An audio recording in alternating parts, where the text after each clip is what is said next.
Over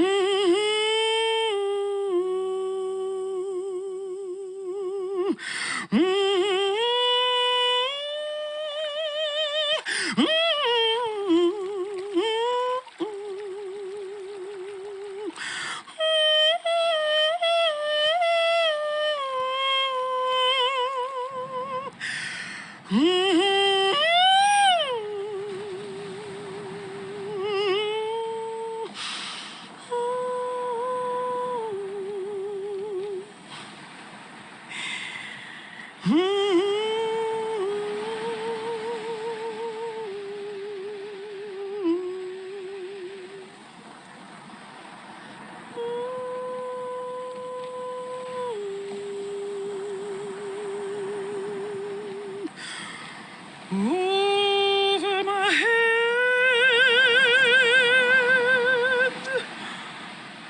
I hear music in the air.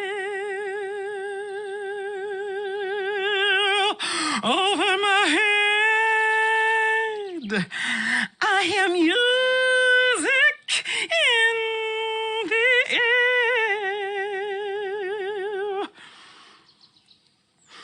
Ooh,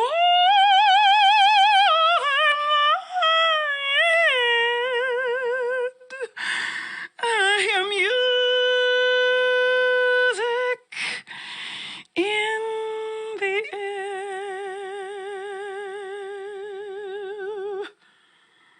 There must be a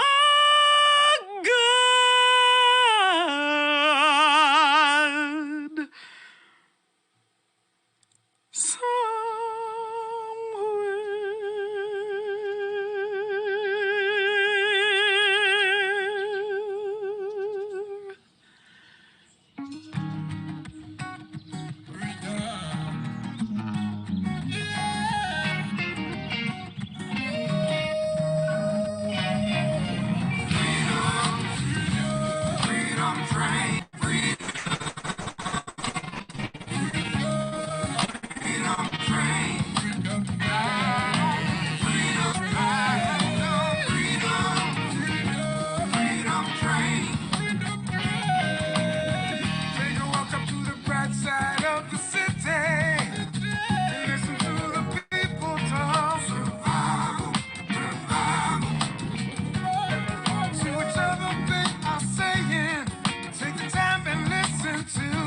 To the struggle of our people, hand to table.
train.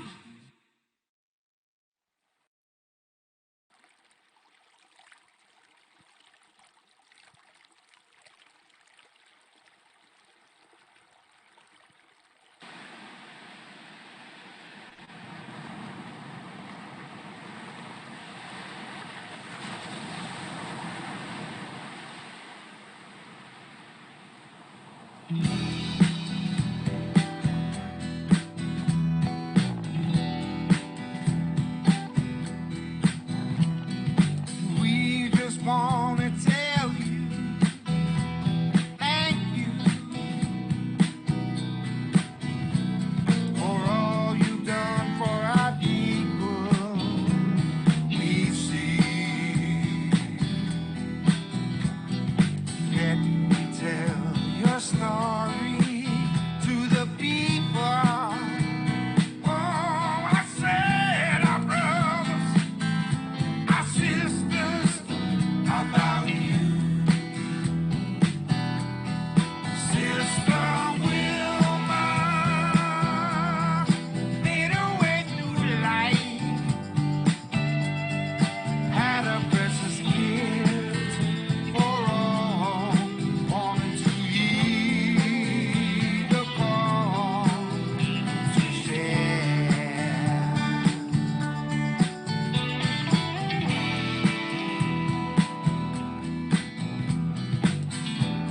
A freedom fighter for the cause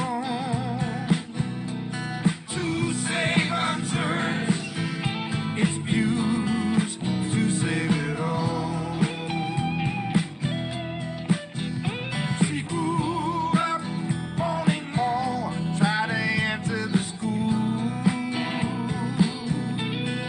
She was rejected because of her color, fire for her view. Sister Wilma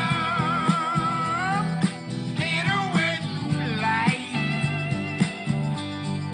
had a precious gift for all wanted to heed the call to care.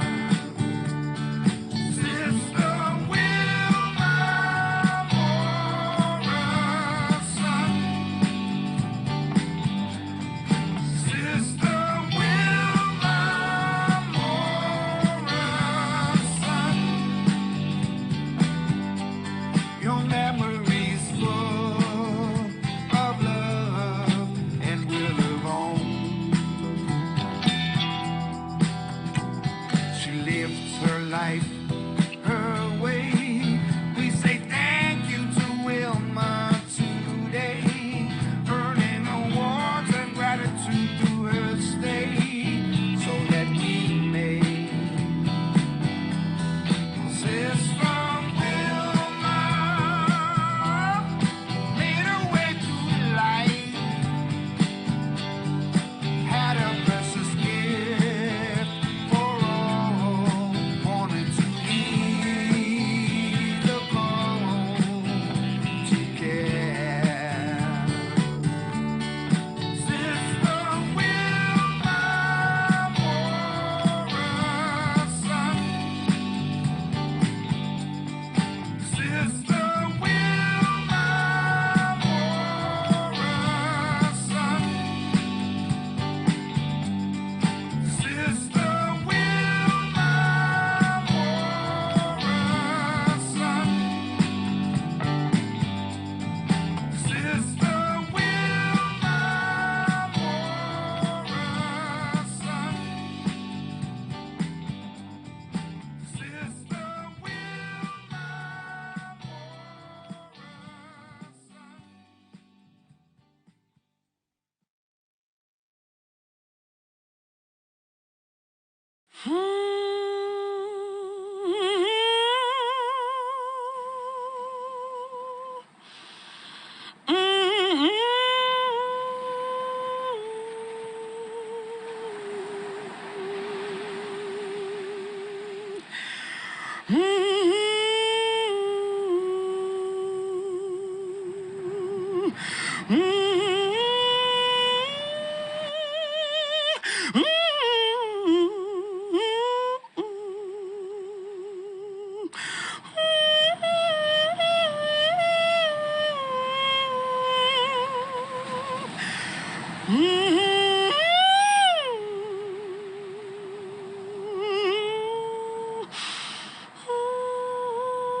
Hi, my name is Naki Osute, and I'm the Associate Vice President for Social Impact Canada at TD Bank Group.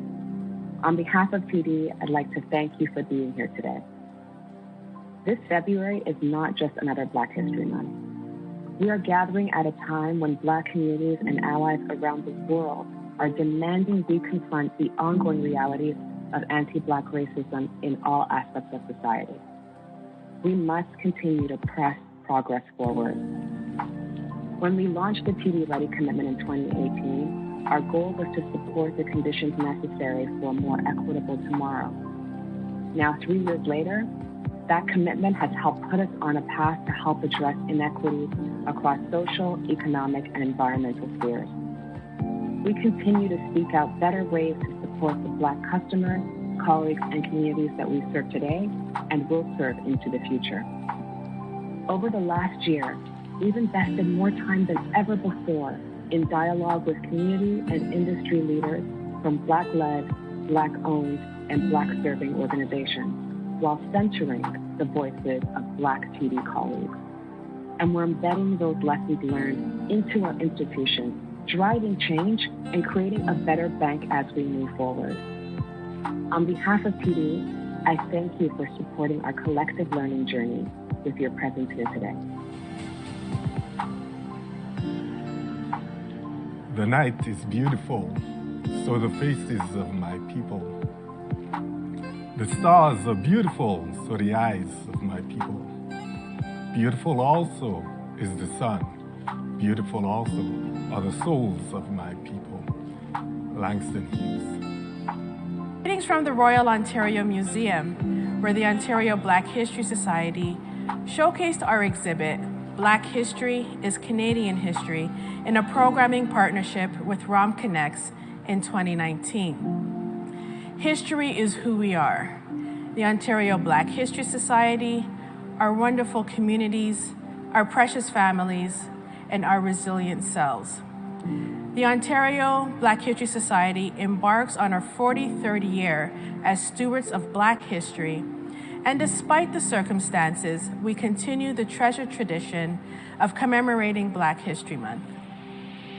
This year, however, we mark our 33rd annual Black History Month observation in a different way, as a virtual event due to the COVID-19 pandemic.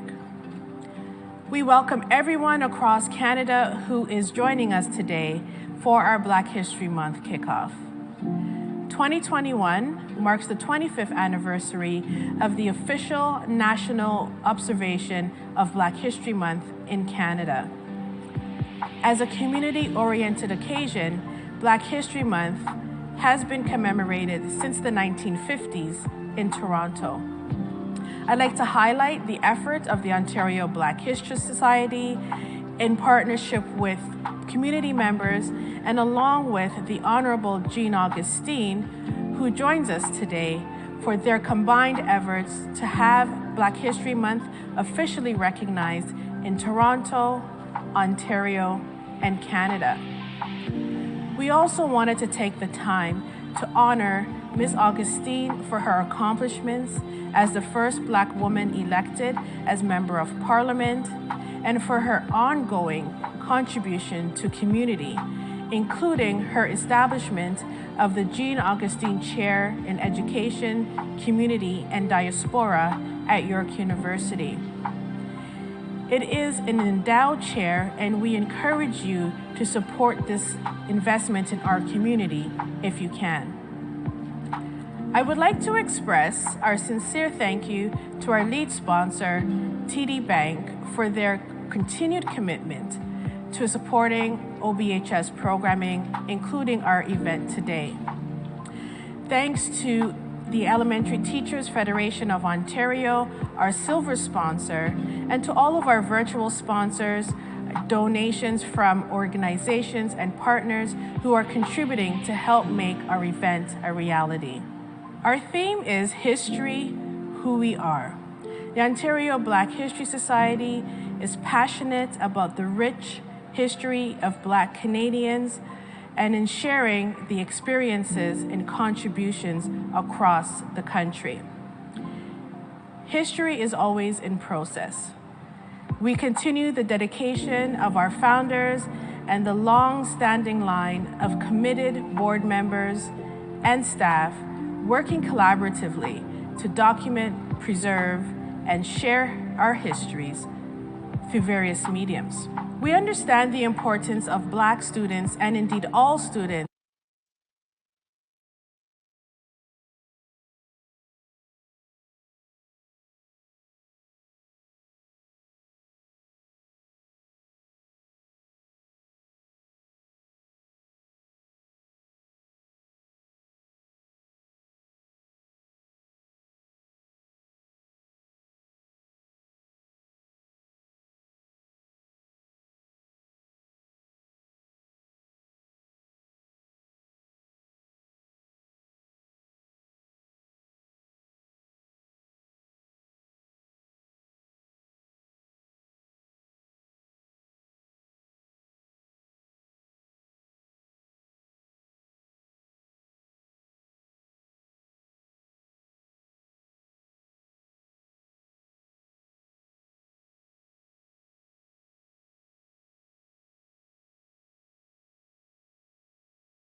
through various mediums.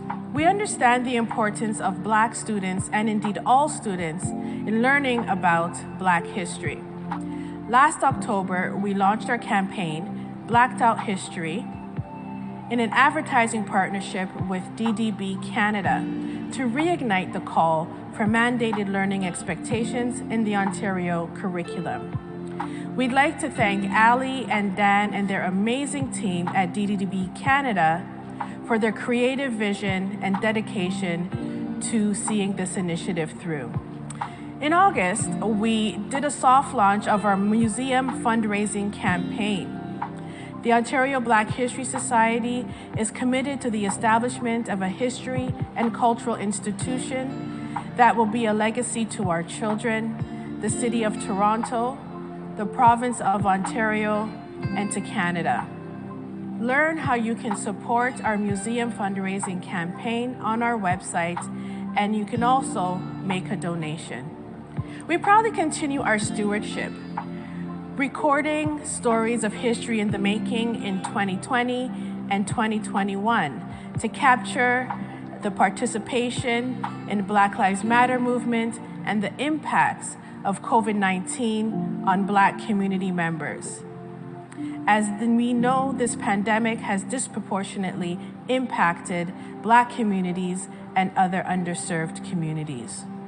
This year, instead of awards, we wanted to recognize organizations and individuals in the community who have dedicated their resources and time to harness support for the Black community during the COVID-19 pandemic, and to honor frontline workers who have lost their lives.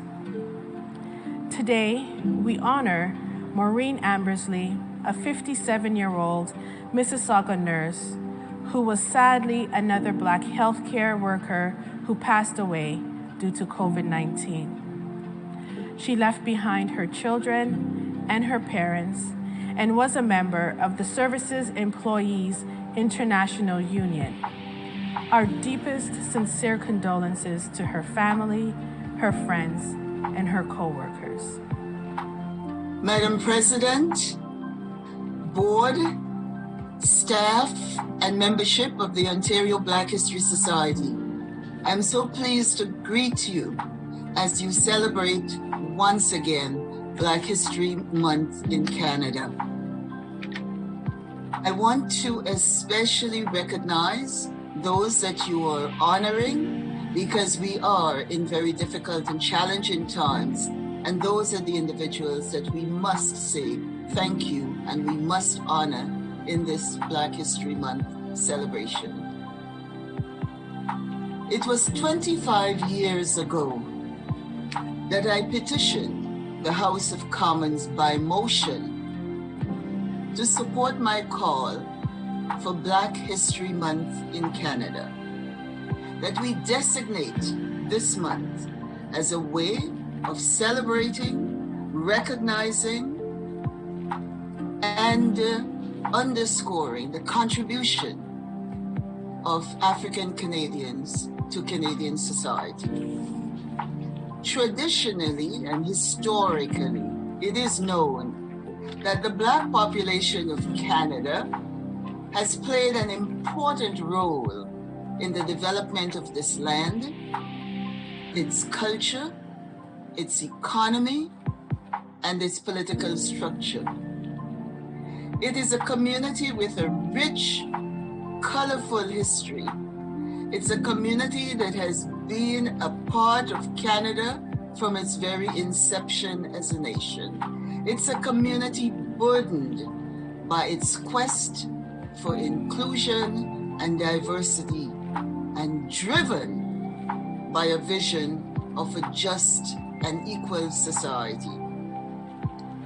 This important pandemic period has provided us with the opportunity not only to say thank you to those frontline and other workers that you are acknowledging, but it's also, as we commemorate, as we celebrate, as we kick off Black History Month, we also want to say that we are looking forward to discussions around important issues that concern our community.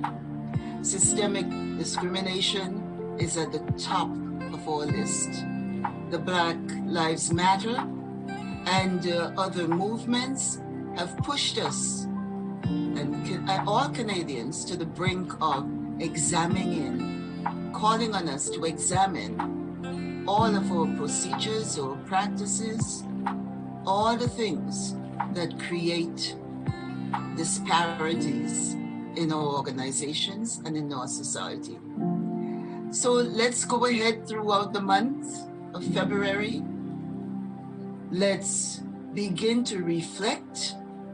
Let's begin to think of where we will be as we come on the other side of this pandemic, and as we begin to see the gaps that that pandemic has shown in our society, and we begin to fill those gaps. So let us as community be very vibrant and dynamic in that discussion as we go forward. So let's have a really great kickoff to Black History Month in Canada.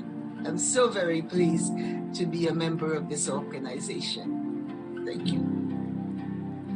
So my name is Tyler Downey, and I am the treasurer of SEIU Healthcare Canada, a union that represents over 60,000 frontline healthcare workers right here in Ontario. This year's Black History, we are sadly mourning the loss of our fallen sisters who have died on the front line due to COVID-19. Maureen Ambersley, Sharon Roberts, and Arlene Reed. Their commitment and sacrifice to our community and the healthcare system will never be forgotten and will be etched in our memory forever. I'd like to tell you that a significant portion of our members are raced, gendered, sexed, and classed in a way that renders them vulnerable and prone to be taken advantage of. That at the intersection of their experience taking care of the sick and elderly lies a harsh truth that nobody seems to care about them. For far too long, we have idly sat on statistics and data that supports a narrative many of us have lived through our entire lives, that as Black Canadians, we are relegated to the sidelines, marginalized, and exploited for our labor, and that our culture, our ways of knowing, and communities are commodified at the expense of our people for profit in a system that postures to care about us. In my opinion, this has never been more overtly expressed from government and market economies than now in this current COVID environment. The question is, what are we going to do about it? Well, we must do better. We must continue to use our agency and modes of solidarity to resist the false norms and ideologies that provide us a better tomorrow, but which continue to fail us in practice. We must engage in better coalition building that brings change and invites better governance of our society. We must usher in an alternative way on how we organize our society, one not based on hegemonic concepts and market exploitation of our Black sisters and brothers. I invite you to join me on this path.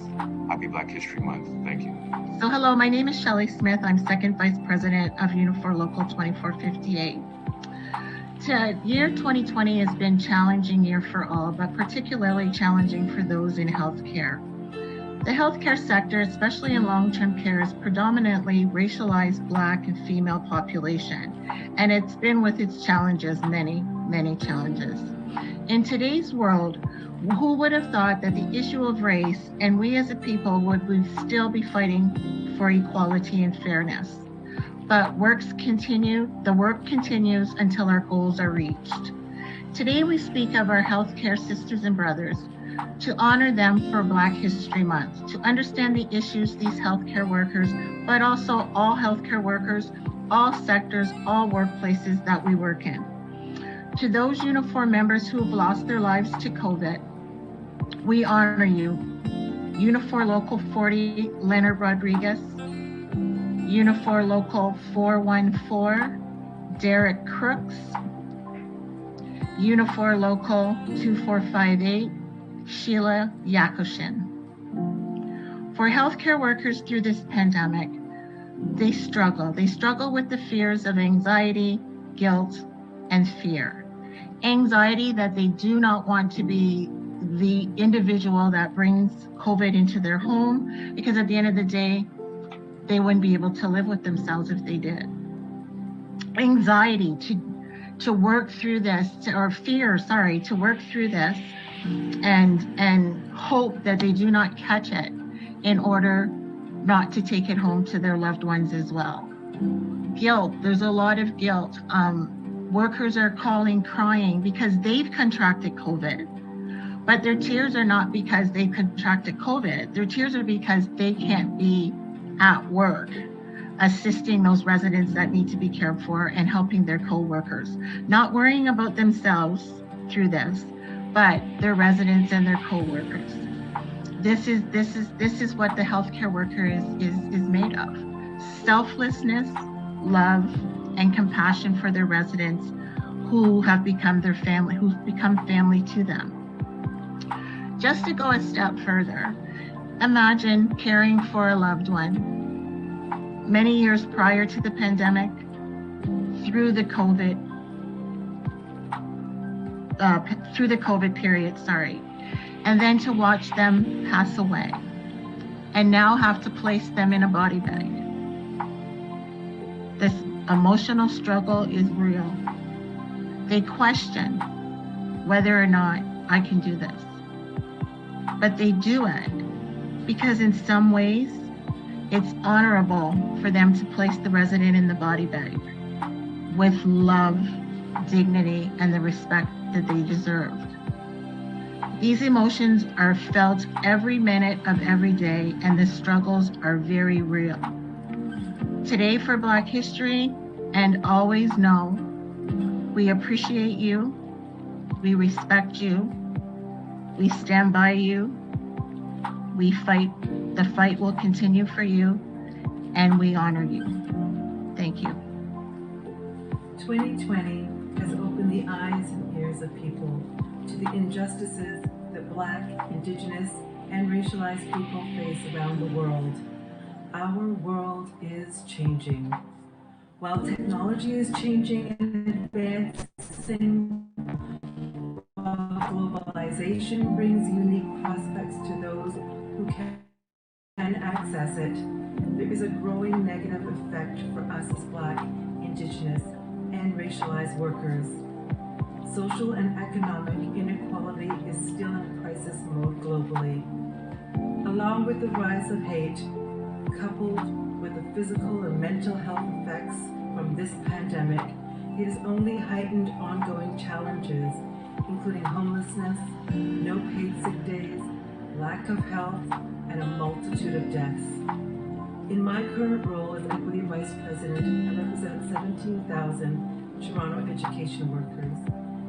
And as the CUPE National Diversity Vice President, I represent close to 700,000 public sector workers across this country. Our union recognizes the significant impact of COVID-19. These impacts have also hit some in a different way due to the loss of many lives due to this serious virus. And who are they? Predominantly Black and racialized members who are our frontline workers, and we salute them as they are our heroes.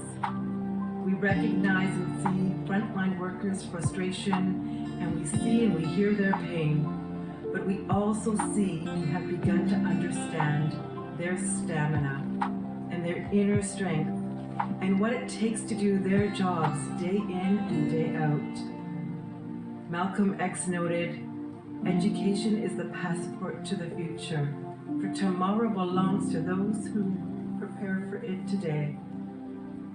So let 2021, this year, be a year with endless opportunities to do more in dismantling all forms of racism, with the opportunities to develop a foundation of knowledge and experiences that will shape their future. This Black History Month, let us acknowledge the struggles that Black people face and experience on a daily basis.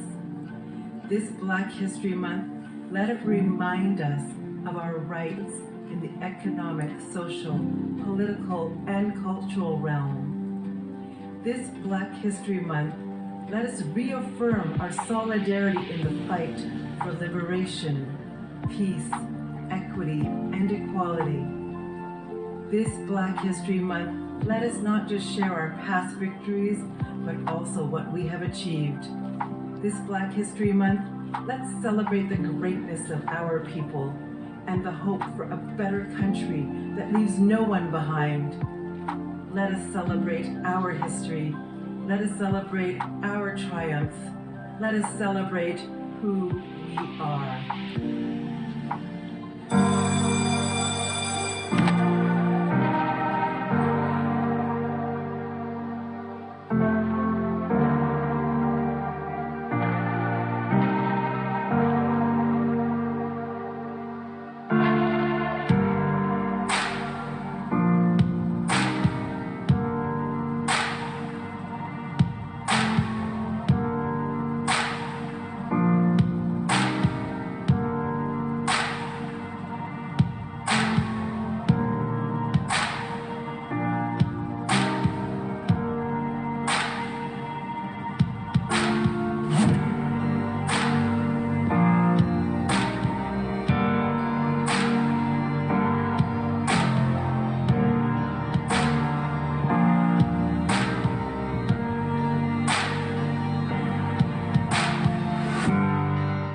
We are honored to recognize the Jamaican Canadian Association for their tireless effort to provide meals to some of the most vulnerable in our communities, including seniors, during the COVID-19 pandemic.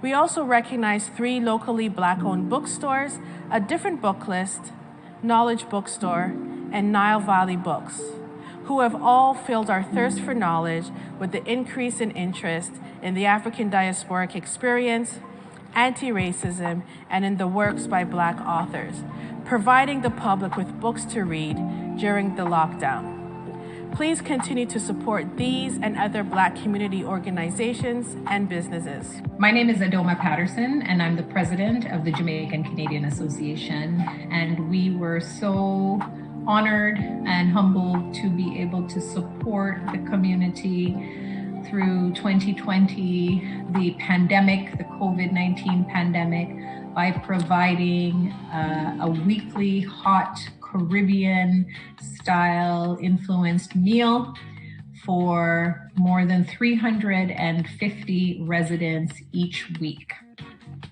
We did this amazing partnership called Meals to Go with our community strong partners, Elaine Thompson and Danae Peart. And many people know Elaine Thompson because she is the co-host of G98 The Grapevine Session weekly series with Royce and James. So they approached us in March when the pandemic hit and everything was in lockdown, said we have to do something for the community. And we had partnered with them the previous Christmas on a community Christmas dinner. So we knew we worked well together. We know we both really wanted to be able to support the community. And people were feeling stressed and isolated and just shocked that all of a sudden there was a lockdown. And so we worked together. They brought in some wonderful chefs and started to prepare meals. And really it spread, the news spread just through word of mouth. And so many of the people that we provided these weekly meals to are seniors, you know, Black seniors who just did not have the contact with their family. They weren't allowed to leave. They were afraid to leave home. Of course, they are most vulnerable and at risk of contracting COVID. And so they really felt isolated. So seniors and international students who were stuck, couldn't leave to go back home, you know, just that connection, school was paused. And many of them lost their jobs because they were working part-time and all of those things were on hold. They were not essential. You know, and other members from our community who were vulnerable. Perhaps they were isolating. They had to stay home for 14 days as they awaited the test, or they were recovering from COVID. So these are the people that through Meals to Go, we reached out to. And this effort we did along with just a committed, amazing group of volunteers. You may not believe it, but those chefs volunteered their time week after week from mid-March to October, to Thanksgiving weekend. They came out every Saturday. They did the prep from Friday, actually. They started to prep.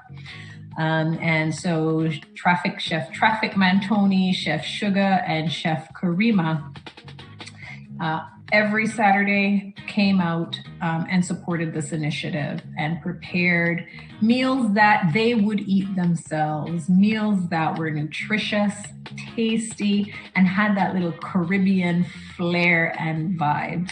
And then volunteer drivers would show up to the JCA Center on Arrow Road, and we would package, tie them up, make sure that they were, limited contact, and then drivers would take multiple meals. They would get addresses and then deliver those, and spent their Saturday delivering those meals. We had a volunteer, Sharon, who called every week. She contacted everyone on the list to make sure that they still wanted a meal. And they would have a vegetarian or vegan option or a meat option. And so some weekends it was red pea soup or jerk chicken, barbecue chicken, macaroni and cheese, rice and peas with steamed vegetables, corn, just a combination, festival, a combination of meals based on, what the chefs decided was going to be the thing that week. So the Meals to Go program, in partnership with Community Strong and the Jamaican Canadian Association, would not have been possible without the generous support of a number of donors and funders. So in particular, we want to give a big shout out and thank you to the Carpenters Union, Jamaica National, Grace Kennedy, Dr. Upton Allen and his team at Sick Kids, who came through with sponsorship for our Christmas dinner. So not only were we able to provide the meal, but also toys, books, and little treats for parents. So big shout out to Dr. Allen. Of course, we cannot forget the Ontario Black History Society and their contribution, getting permission to repurpose their funding from the feds. And that is really what helped us to kickstart our program. I think I've mentioned, so the City of Toronto also provided funding for the second half of the program, and that really allowed us to sustain it for as long as we did. The UE Gala, Donette Chinloy, for just seeing all of the work that was happening and sent us a very generous donation. And also to the many donors, people who we don't know, who would say, how can I help? We see what you're doing and the impact that it's having. So, on behalf of the JCA team and the Community Strong team, very, very big thank you. And finally, when we think about the impact, we got so many letters and comments on social media, people who received a meal. Again, we don't know, right? It was just word of mouth. And some people were referred to us because they were really in need. And we had a lot of the seniors who would write and just say thank you. That really being able to see someone every week come to their door with a smile, someone who's volunteering their time, just to be able to give back, that made a big, big difference. We had a senior in Scarborough who really enjoyed the meals and said, you know what, it's more than one portion. And so was able to really enjoy that home-cooked meal over 2 days. And so they were always just so gracious and generous, and most of all, very, very thankful. So we are the community together. We support each other during good times and bad times. And this Meals to Go program initiative was a perfect illustration of that. Thank you. Nile Valley Books is always trying to, especially where ancient history is concerned, I try to specialize in ancient history. I'm trying to bring a positive outlook about Africa to Toronto. And I'm also discovering the African Canadian experience, from the loyalists in the East Coast to the Windsor experience, to the Africans in Toronto, to people like John Ware in the prairies, and to brothers and sisters in British Columbia. Africans were all over Canada from before there was even a Canada. The Honorable Marcus Messiah Garvey was in Toronto. He had a center in Toronto. He used to teach in Toronto. He taught courses in Toronto. One of his famous books, Message to the People, was courses that he taught to his followers. And the first place he taught it, in Toronto. So we have a lot of history as African people in Toronto, which we must highlight and which we must speak to our elders too. The African Canadians who've been here 7 generations, 10 generations, we must speak to them and learn about their history and their struggles, and we must unite and embrace that. The Ontario Black History Society, they're doing excellent work to ensure that our culture lasts, that our culture survives, that our culture keeps on going strong. We are born in African excellence. We must continue to live in African excellence with dignity, with respect for one another, and we must uplift one another, support one another. I hope the Ontario Black History Society continues for another 1,000 years. Peace and love. Hotep. Now, one of the things we try to do here at Knowledge Bookstore is we try to encourage parents to get children into the habit of reading at a very early age. As a matter of fact, I often